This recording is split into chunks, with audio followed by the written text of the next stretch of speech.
Hello दोस्तों, नमस्कार। मैं आपका साथी शैलेंद्र बिश्नोई आज एक नया दिन और नई जानकारी आपके सामने लेकर के आया हूं। अति महत्वपूर्ण जानकारी है। और साथ ही दोस्तों, अगर आपने अभी तक मेरे चैनल को सब्सक्राइब नहीं किया है तो प्लीज़ मेरे चैनल को भी सब्सक्राइब करें और बेल आइकन को ज़रूर दबाएं ताकि आने वाला हर वीडियो उसका नोटिफिकेशन आपको तुरंत मिल जाए। तो क्या है आज की जानकारी दोस्तों? केंद्र सरकार ने, केंद्रीय कैबिनेट ने कल एक बहुत महत्वपूर्ण निर्णय लिया और वो निर्णय कह सकते हैं बेरोजगारों के लिए काफ़ी राहत देने वाला है। तो वो क्या है निर्णय, उसके बारे में जान लेते हैं। केंद्र सरकार ने एक तय किया है कि एनआरए, नेशनल रिक्रूटमेंट एजेंसी, राष्ट्रीय भर्ती एजेंसी, सीईटी परीक्षा, स्तर परीक्षा का स्तर यानी ये परीक्षा करवाएगी सिर्फ एक जो प्राइमरी परीक्षा प्रीलिम्स परीक्षा होगी। और उसके लिए यानी बेरोजगार साथी जो अलग अलग एग्जाम्स देते थे उनके लिए ये महत्वपूर्ण बात हो सकती है। अब क्या है इसमें, तो 3 स्तर तय किए गए हैं। एक तो स्नातक स्तर, लेवल 2 12वीं पास, और लेवल 3 है 10वीं पास जो छात्र है वो भी इसमें एग्जाम में शामिल हो सकेंगे। प्रयासों की संख्या पर कोई प्रतिबंध नहीं है, लेकिन उनके ऊपरी आयु सीमा है वो प्रतिबंध रहेंगे। अब बात करते हैं कि क्या है ये, उसके बारे में देख लेते हैं कि ये क्या जानकारी है। परीक्षा का नाम है सीईटी प्रीलिम्स। संगठन है वो एसएससी, आईबीपीएस और आरआरबी। ये संगठन भी इनकी एग्ज़ाम, इस एग्ज़ाम से इन संगठनों के अंदर भी जाने का अवसर रहेगा। परीक्षा का मोड है वो ऑनलाइन रहेगा। ये सबसे महत्वपूर्ण है ताकि पारदर्शिता बनी रहे। अब बात करते हैं आगे। प्रयासों की संख्या है, प्रयासों की संख्या ऊपरी आयु सीमा तक। परीक्षा केंद्र की बात करते हैं तो प्रत्येक ज़िले में, यानी पूरे भारत में जितने ज़िले हैं प्रत्येक ज़िले में इसका एग्ज़ाम सेंटर होगा।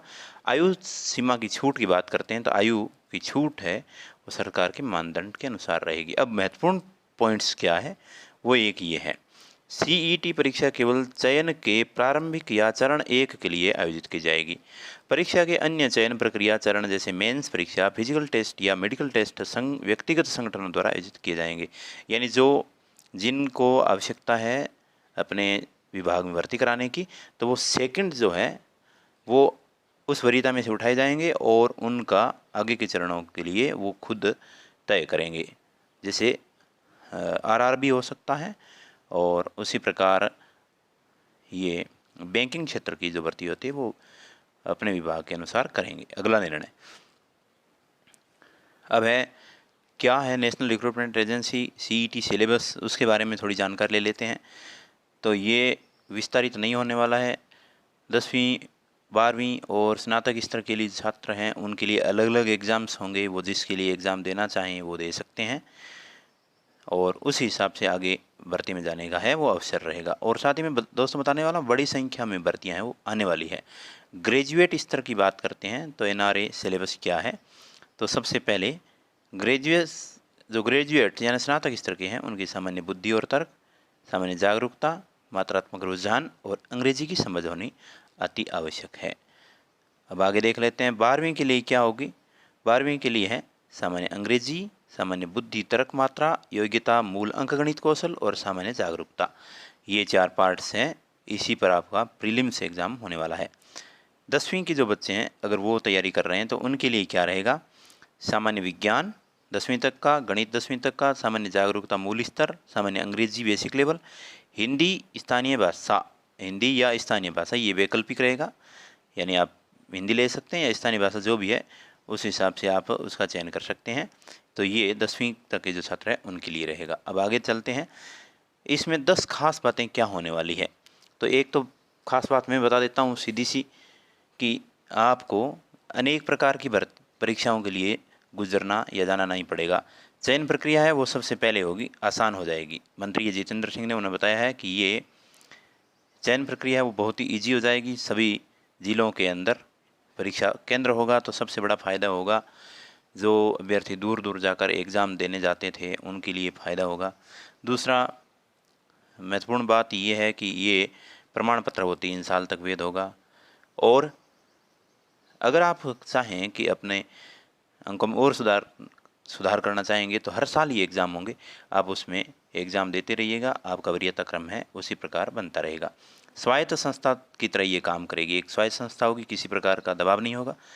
भर्ती एजेंसियों की जगह एनआरए के आने से होंगे बड़े फ़ायदे। क्या होंगे? गरीब उम्मीदवारों को राहत मिलेगी। परीक्षा होने से अभ्यर्थियों को बार बार परीक्षा फीस देने, शहरों में आने जाने और रहने खर्च भरने के डर से तमाम गरीब छात्र नौकरियों के लिए आवेदन नहीं कर पाते थे। अब उन्हें हर परीक्षा के लिए बार बार फार्म नहीं भरना पड़ेगा। दूसरा, महिलाओं को सहूलियत क्या मिली है? तमाम महिला अभ्यर्थी दिव्यांग सिर्फ उसी वजह से फार्म नहीं भरते थे कि उन्हें दूसरे शहर जाकर परीक्षा देनी पड़ेगी। सुरक्षा भी एक बड़ी वजह होती थी। नए फैसले से फिर उन्हें हौसला मिलेगा, क्योंकि महज कुछ घंटों में ये परीक्षा देकर फिर घर आ सकेंगे।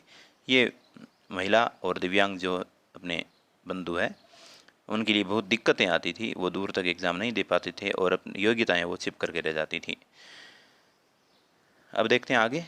एजेंसियों पर बोझ है वो घट जाएगी। बहुत सारी एजेंसियां एग्ज़ाम्स करवाती थी, उनका उन पर जो प्रेशर था वो कम हो जाएगा।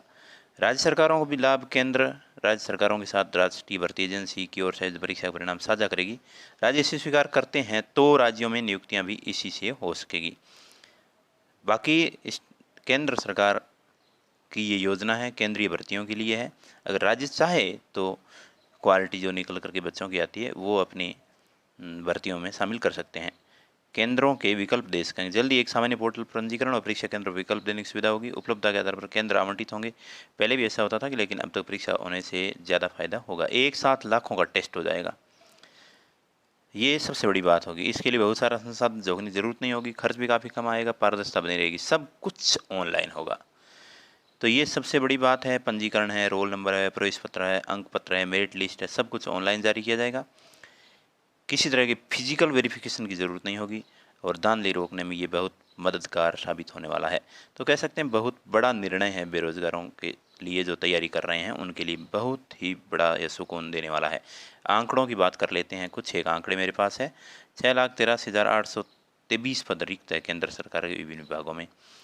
ग्रुप सी के 5,74,89,638 रिक्त, ग्रुप बी और 19,896 पद खाली, ग्रुप ए की नौकरियों के लिए। ये 1 मार्च 18 के सरकारी आंकड़े, उसके अनुसार मुझे जो प्राप्त हुए मैंने आपको शेयर किए हैं। बैंक, रेलवे, एसएससी परीक्षाएं साल के अंत तक होने वाली है। ये एक बड़ी जानकारी है कि इस साल के अंत तक, यानी 2020 के अंत तक ये होने वाली बैंक, रेलवे और एसएससी की परीक्षाएं होने वाली। तो अभी से तैयारी जो वैसे लगे हुए हैं, आप फिर भी तैयारियों को अंतिम अंजाम तक पहुंचाने के लिए फिर से मजबूत होकर बढ़िए।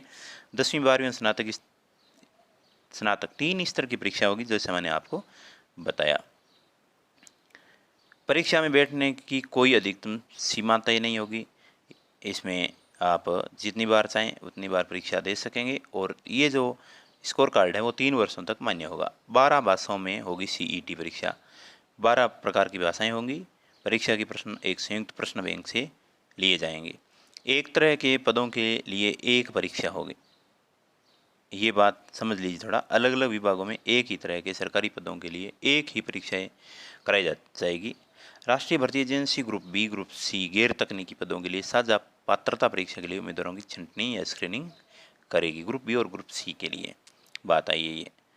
तो दोस्तों, कैसी लगी मेरी जानकारी जो मैं जुटा करके आपके सामने रखी है, और ये कोशिश की है कि इसके बारे में जो भी कन्फ्यूज़न है वो ख़त्म हो जाएगी। क्या होने वाला है, घबराने की कोई आवश्यकता नहीं है। बहुत ही अच्छी प्रोसेस होने वाली है और जो